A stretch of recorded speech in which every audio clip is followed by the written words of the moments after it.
Hello everybody and welcome back to Media Voices. This season we're doing something slightly different and we're doing episode-long deep dives into all the topics that we're going to be covering in our upcoming Media Moments 22 report. So we're doing 10 episodes and this time we're looking at subscriptions and membership. I'm Chris Sutcliffe. I'm Esther Thorpe. And I'm Peter Houston. And we're delighted to say that we're going to be bringing in an expert every single episode to give insight into the discussion of the day. And so this week, we're joined by Anthony Ribeiro, who is the audience conversion consultant at Pool, helping a wide range of media companies to optimize their conversion and revenue strategies through the use of their suite of products. He's got a strong background in outbound acquisition, content marketing, and SEO for both brands and media companies. Anthony, thank you so much for joining us. Thank you for having me. Of course, and actually we have to give you a separate thanks because this season and the Media Moments 2022 report as a whole wouldn't be possible without Pool's support. So they're, as I mentioned, that membership and subscription suite, and they've actually just announced a €4 million fundraising round to support digital content creators in converting, managing and retaining members and subscribers, which obviously is incredibly relevant to the discussion today. Drinks on you then. Why don't we kick this off? Because obviously we talk about subscriptions and membership in depth every single time we do this report. But this year in particular, I think there's so much to talk about just in terms of trends. I think the biggest thing that we've seen come up is that there's been a lot of talk of sort of peak subscription. And I think this was almost inevitable from the minute subscriptions really sort of had a rocket put up them from the pandemic. People were saying, when's it going to peak? When's it going to peak? And given that we're like sort of at the beginning of a recession now, the global economy seems absolutely trolleyed.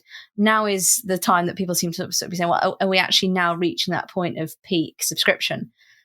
We've seen earlier this year, I know we've mentioned in previous episodes, subscriber numbers at Netflix, Amazon and Disney Plus have fallen for the first quarter of this year. And the International News Media Association also recently released a benchmarking service saying that they'd noticed a recent spike in cancellations. I don't necessarily think saying we've reached peak subscription is entirely fair.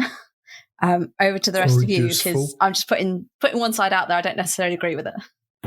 I think the big thing with all of this is the classic publishing industry bandwagon jumping thing. Netflix and Disney and Amazon and all, they aren't actually that relevant. It's a different thing. It's completely different, yeah.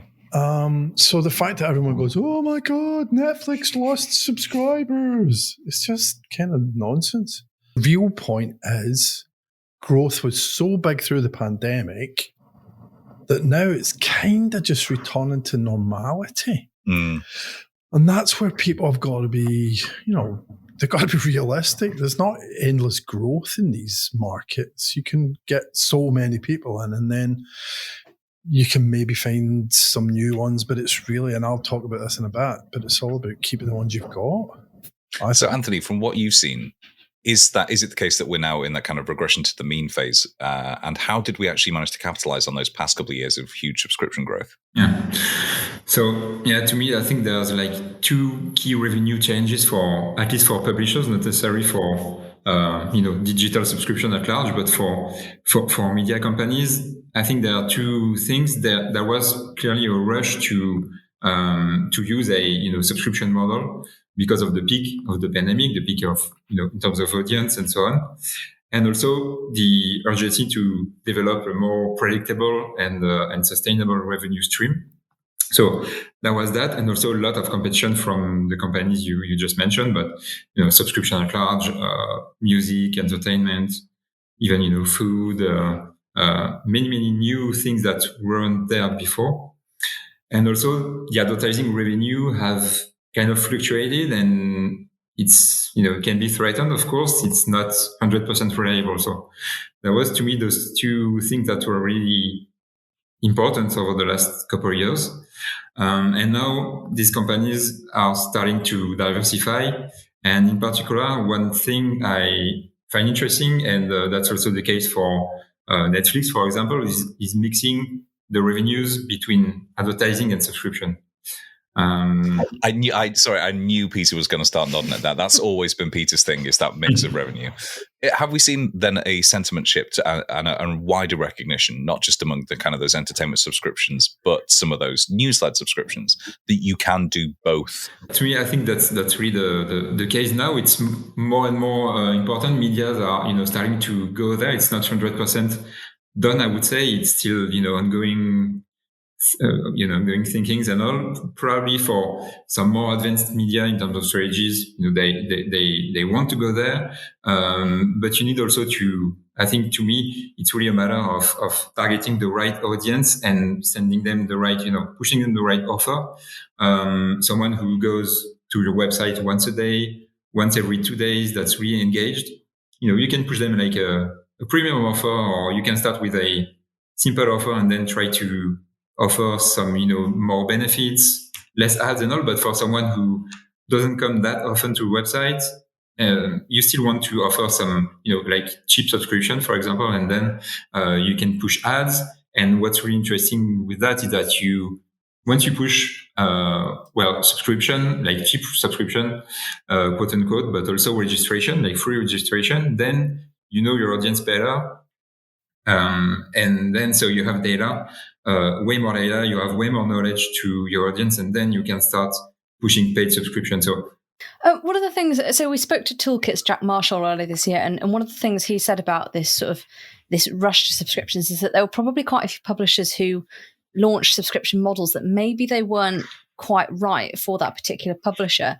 Anthony, I'm curious to know, do you think that there are types of publishers that subscriptions work for and perhaps types that should look at alternative models? That's really interesting. I think that for them, there might be, or for different kind of media companies, having a subscription model could really impact at some point your engagement metrics. People will come less often, etc. But it's really a matter of what value proposition you can offer, of course.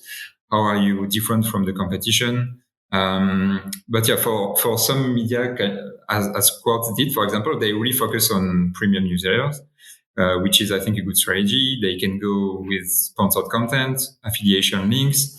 So that's really like not new, but diversification through different revenue streams.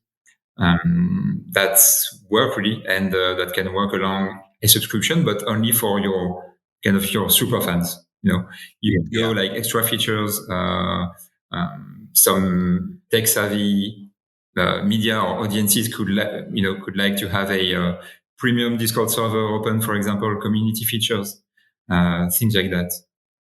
See, I think that's so interesting because that speaks to this change in sentiment around what drives subscriptions that we've seen over the past couple of years.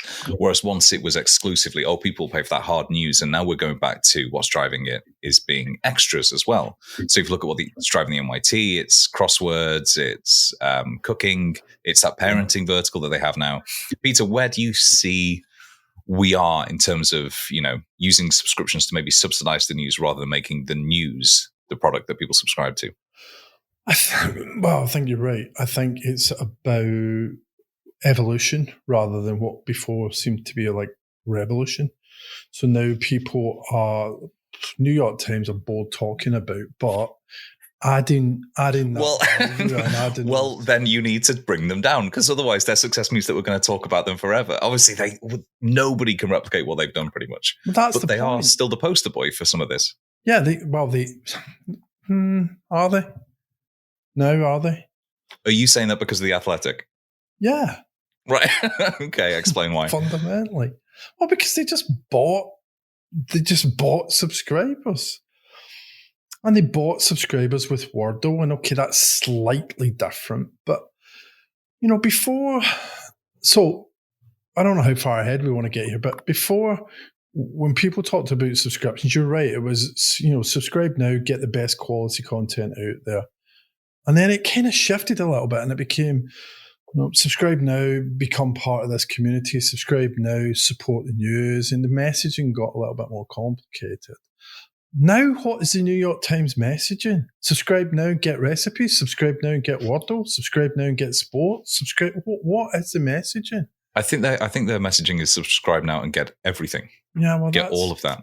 Try to be everything to everyone, and you're screwed. Particularly in subscriptions, that was Anthony's point about the Quartz, right? Quartz was stuck in the middle. in that mushy middle that we talk about. So Quartz, I think, at least had the balls to say, nah, let's just do this a different way. Mm.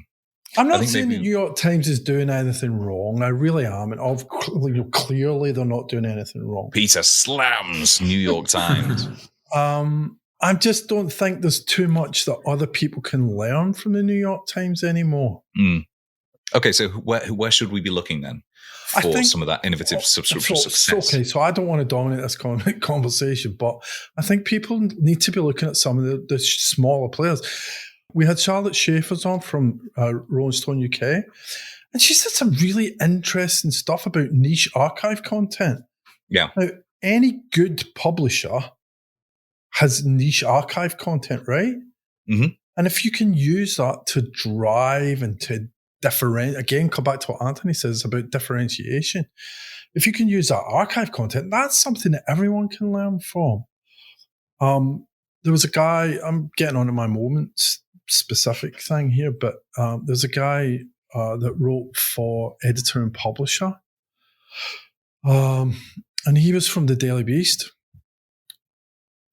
And one of the things that he's saying is that I think this is such an important line. Data is your bow, communication is your arrow. So that idea that you get all this data and you know who you're talking to, but the only way you can actually make hay is if you target these people really, really carefully with communication. And that's where I think we can learn.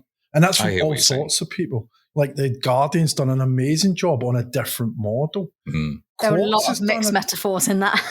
I was going to say, who's Legolas in this metaphor? Who's Gimli? Make hay with your bow and an arrow, and the sun will shine. So, Anthony, from what you've seen then, has messaging around subscriptions shifted from that kind of very one-size-fits-all, pay for this and you get X in return, to a sort of more membership-based mentality, I suppose, around subscriptions? Also, what's really interesting from what Peter was saying as well, that's you need to put yourself on your audience shoes. I think that's always what I try to tell to the publishers I work with. You need to know your audience, and that's right. Some specific features, the archive, for example, but there could be other things.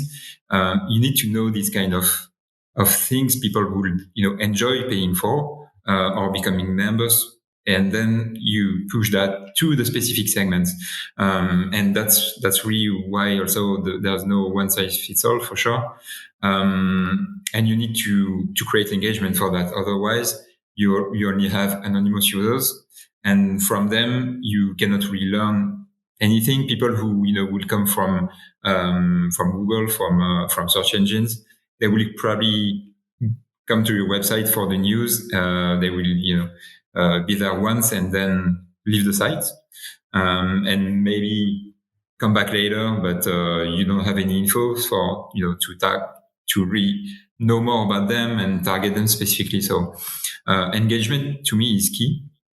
There was an example from the Independent who mentioned that registered members have 11 times more engagement than anonymous readers, and also the propensity to subscribe is crazy as well. So that's really interesting for the registration, and registration also helps you for different business models, of course. So for the propensity to subscribe, as we just said, those kind of people, you build trust with them, you build a relationship, so they will come more often. You can send them automated emails, newsletters, and so on. So it creates engagement, but overall it creates a relationship and an engagement. Sorry, but then also it helps advertising, as the more you know your audience, the more you could send them specific offers, specific links, sponsored content. Also show them different ads, specific ads, and the revenue, the average revenue per user will be much higher than it is for anonymous users. So I think it's a win-win situation for registration here, and but free registration, I mean, and then you can try to push paid subscription to people who are willing to pay and ready to pay. One of the things that's interesting about that is that idea of revenue per subscriber. Nick Thompson at The Atlantic talked a lot earlier in the year about focusing on subscriber revenue rather than subscriber numbers. And that, I'm again coming back to the New York Times, they're maybe coming at this. I'm sure they're focused on subscriber revenue as well, but scale is a big driver for them. Whereas Nick Thompson at The Atlantic is saying he's focused on actual money per subscriber. And if that's your subscription value is higher than it used to be, then well done. But also if you're mixing that in with advertising revenues, then you win. That I find some of these discussions really kind of bizarre because that is how magazine publishing worked and newspaper publishing worked in the past. This is not, we're not reinventing anything here. We're just returning to something that used to be there. But I think that individual revenues is really important. I think for me, the last word on this this whole sort of trend this year of everything potentially slowing down is actually, and I know this possibly feeds into bigger discussions I know we'll have later about trust and news fatigue and things, but the Times signed up an average of 1,000 new digital subscribers every day during the first 2 weeks of Russia's attack on Ukraine.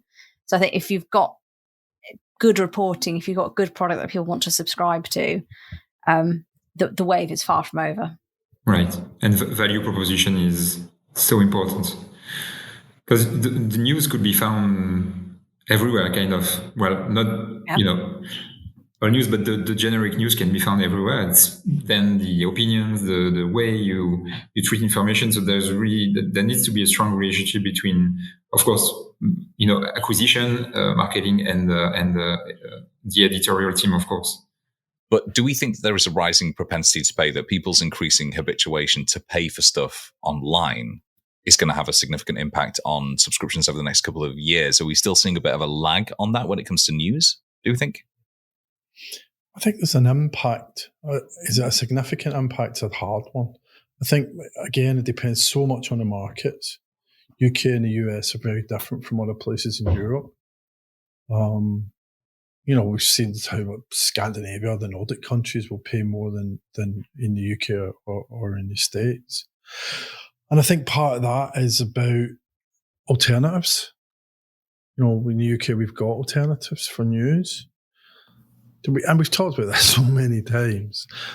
But I do think people are slowly but surely becoming more used to paying for stuff, whatever it is. Again, Anthony mentioned,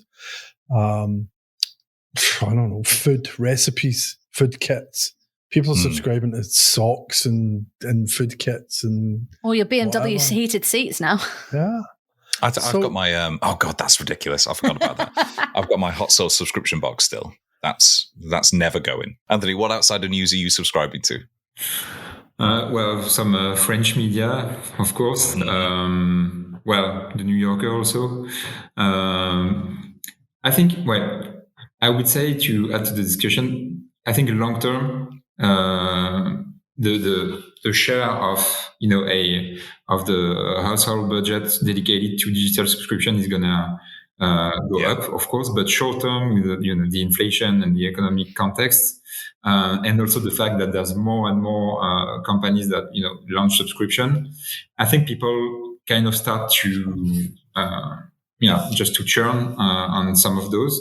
As we can see from Netflix and some of the main platforms, but that's really the case everywhere. Also, there is a trend that we can see from some media companies that people will subscribe, but then they will leave during the first week or the first few days, because at the end they just wanted to read a specific article and then that's fine. Yeah. So the onboarding is so important. The email automation you're gonna send, the whole welcoming thing of your new subscriber, and also you can reduce the churn. So it's way easier to keep a subscriber than acquiring a new one. Some will have their credit card which is going to expire, so you could try to push a message to them. So things like that. But I think the discussion is shifting a little bit from acquisition to retention. But keeping them now is not easy. We talked about, I can't remember when we talked about this, but that's the subscription audit that we did. Yeah. And it was like, oh my God, how much are we spending on subscriptions that we'd forgot we were spending? And I think every household, more or less, is going to be doing a similar sort of exercise at some point in the next few months, 12 months, 6 months, whatever it is. Yeah. So that's where that communication really, really comes. Why am I spending this money? Why am I giving you my, whatever it is, $9.99 a month? But, Chris, you've said specifically retention strategies are important. And I think that is exactly where anyone who's smart is putting all their energy. I mentioned Charlotte Schaefer's earlier from UK Rolling Stone, and that was one of the things that she talked about, was that idea of surfacing value. It's not about just creating value, it's about surfacing value, and that's a huge part of retention. And I mentioned Richard Brown at the Daily Beast. He says that idea of communication and building trust by engaging consistently is a really big deal. In a way, Anthony mentioned email marketing automation, that you need part of what Jack Marshall was talking about people, about publishers not getting it right in subscription. It wasn't necessarily the offering. It was also about how they were communicating the offering, how or not they were communicating. segmenting. Yeah, exactly. And putting that infrastructure in place. They rushed.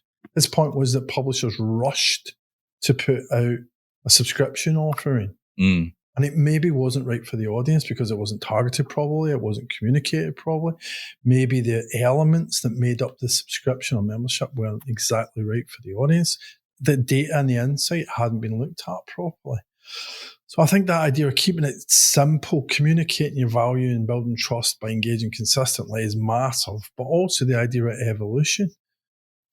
So tech plays a huge part in this because it's about the data, it's about looking at behaviors, it's about looking at engagement numbers, and then using the tech. Again, you mentioned propensity to pay by market, but actually propensity to pay individually is a massive driver for a lot of subscription people. The FT has got all sorts of signals that they say, okay, you're ready to pay. And they jump on that with a different kind of messaging. Yeah, it's always really surprising when it's the first time you visit a website and you are asked to pay. It's like it's so odd. Yeah, you're not gonna do that for the first year. I think the onboarding process is usually lacking a bit of humanity, perhaps. Like what would you like to receive once you become a subscriber? You want to be part of a community, really. So, yeah, I think adding some community features, specific, not necessarily forums, but parts of your website, having strong membership features. The ability to select the newsletter you would like to receive, what's the frequency of that. Having perhaps dozens of different newsletters that could be interesting because you can pick some of them. But really, the onboarding process usually is a little bit weak. That's what I found out by working with some major media companies. They put so much energy on acquiring the customer, but then it's a little bit like you are led by yourself and you don't receive any guidance. So. It doesn't make you feel valued or worthwhile if you do it that way. Exactly. But actually, what I think we've done there is really neatly set the context up for what we're going to talk about now, which is some of our key media moments from the past year.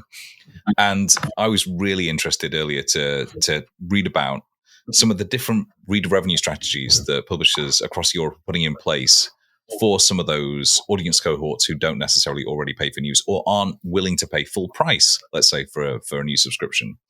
And I felt like a broken record on the podcast in the past, pointing out things that, just saying good journalism expensive is the beginning of the discussion. It's not the end, and that it's not a good justification for a universal hard paywall. However, I think that luckily things are beginning to shift over the past couple of years, and that smarter people have begun experimenting with new membership and revenue models. We can think of a dozen off the top of my head, that recognized that approach was too blunt an instrument. So there was a really, really good article from the Reuters Institute that pointed out that half of news leaders now think that journalism is only serving the super rich and more educated audiences, and that poorer audiences with fewer opportunities just have to take their chances. Basically, they just have to sort of like fend for themselves out there in the wide world of dis and misinformation. So it's great to see some of those experiments. One that particularly stuck out to me was Dagens Nyheter, which is in Stockholm, has opened access to some of its content around some of those particularly hard news moments over the past couple of years. So periods of breaking news or uncertainty like the Capitol riots, which is interesting for a Stockholm-based business, obviously, and during the COVID-19 pandemic. And actually, as a result of the latter, they got 300,000 free registrations, of which 25% converted into paying subscribers later on. That's demonstrating value in such a tangible way, isn't it? I think that what that means for publishers is that it's demonstrably possible to serve your journalistic mandate to keep the public informed, but then use that as a hook to convert people into subscribing. And 25% is great. I think it's like you'd said, because I know we discussed that this had happened quite a lot during the pandemic. You saw people like the FT, the Times, that there were an awful lot in the UK that dropped their paywalls for that. I don't know if that's now, has that sort of enabled the floodgates and it's made them feel more comfortable about perhaps doing that for other big world news moments. Possibly. I mean, I remember we had a huge argument. Like we've had arguments with people in the past about whether it was ever justified to drop your paywall.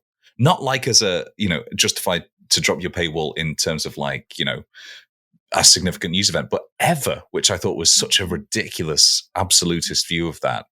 And yet now it seems like people are, Esther, to your point, taking much more of a nuanced view on when you can actually extend that kind of antenna of your coverage outside of the paywall to demonstrate the value of the subscription as a whole.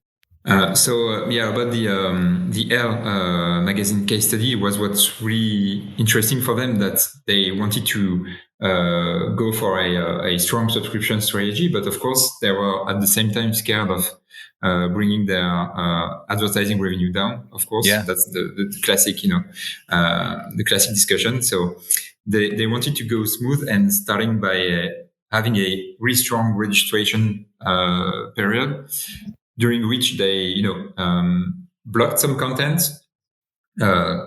told their, asked the most engaged users to create an account, have, gain benefits, and unblock the content. And so with that strategy, over time, they released the subscription, the paid subscription, to those members, and then generally for everyone through a freemium strategy. And through that, they've been able to increase the advertising revenue, and at the same time have a stronger revenue with the subscription. So that was really the best case study, that they could mix both. They were able to do that, using the reader ID, which let them having a better knowledge of their audience as well. Get to know better their audience by using a specific ID after people create an account. So they were able to put the specific offers to them, and also, of course, showing them more specific ads, more interesting ads for them specifically, and then increasing the revenue they get from advertising. Esther, you had some questions about that, particularly with regards to the digital news report, didn't you? Yeah, I think that the digital news report suggested that news publishers, in particular, struggle to even get registrations. I know we've talked a lot about the benefits of registration walls, but they found that just 28% of people on average are registered with a news website because news is so freely available everywhere. I suppose my question was, is this why publishers go into other products like cooking and games, or actually is there a bit more to it than that? I would say you could do that if you're like the New York Times. Of course, you can start buying companies and doing things that target a specific niche audience, and that's for them. I think that's a great strategy to expand their audience to millennials and all. But of course, like there can be niche audiences, but I think having specific sections on your website that people are willing to subscribe more. For example, like the politics section or I don't know, sports section or some specific subsections if you are a specialized media. That's really valuable to push them like a specific value proposition. What are the benefits of subscribing specifically for this kind of section, specific content? That's really something we saw had great success for this kind for the media who use this strategy, breaking down your sections and showing the value proposition, but tailored to the content people are actively reading. I got on the face of it, that seems so simple, but I suppose in practice it actually takes endless experimentation, iterations to make sure that you're actually doing it effectively. Peter, you've spoken about Charlotte Schaefer's there. Is there anything else that you sort of want to bring up about? I just think this year is the year that people have properly started talking about retention.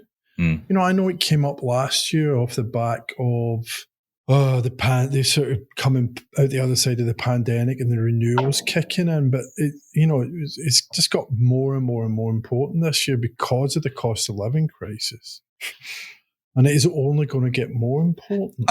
I don't know why I laughed. Cost of living crisis is horrible. It was just, I know that this time next year we're going to be having discussions about how many people masked a sort of lackluster strategy around retention by saying it was all related to the cost of living crisis. Despite what you lot always say, I am actually an optimist in this. I'm not a cynic. I'm not a pessimist. I think this could be good for the subscription scene, the subscription membership, because it's going to focus people on delivering value.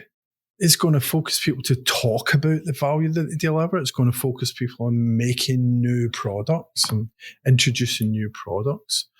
Or in the New York Times case, acquiring new products. Well, yeah, there you go. So that idea, it's not about peak subscription. That's just peaks and pivots are like the two most annoying publishing terms ever.